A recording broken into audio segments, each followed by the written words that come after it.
quelle est la différence entre le machine learning supervisé et non supervisé?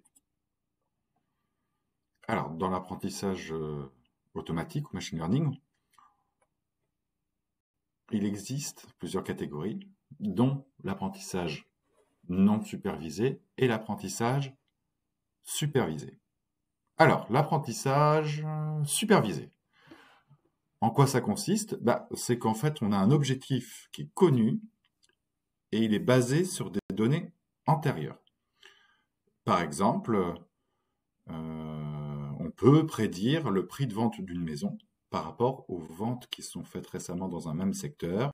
À l'intérieur de l'apprentissage supervisé, on va trouver des problèmes de régression. Alors c'est quoi? La régression, ça consiste à prédire une valeur numérique. Le prix de vente d'une maison, c'est une valeur numérique. Dans l'apprentissage supervisé, on a également des problèmes de classification. En quoi ça consiste?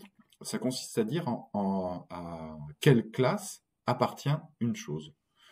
Par exemple, ça peut être de prédire si un emprunteur va appartenir ou non à la classe des personnes qui ne rembourseront pas leur prêt ou au contraire des gens qui vont rembourser leur prêt.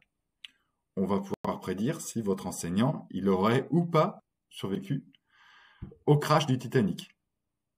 On va utiliser des données de biopsie pour déterminer si oui ou non une masse est cancéreuse, maligne ou bénigne. Ensuite, on a également une grande catégorie qui s'appelle l'apprentissage non supervisé. Ce qui caractérise ce pan-là, c'est de ne pas avoir de réponse connue à l'avance.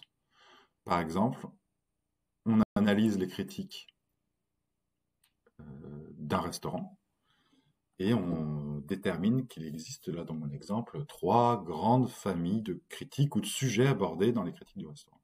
Okay. Donc dans ce cours, on va utiliser un certain nombre de techniques populaires pour adresser ces types de problèmes. Et on va se baser essentiellement sur la régression logistique, les arbres de décision, les forêts d'arbres de décision et les réseaux de neurones. Voilà. Donc mon objectif, c'est qu'à la fin de ce cours, vous soyez capable de prendre un ensemble de données, construire par exemple plusieurs modèles et puis déterminer par rapport à votre cas d'usage quel est le meilleur modèle adapté à votre problème.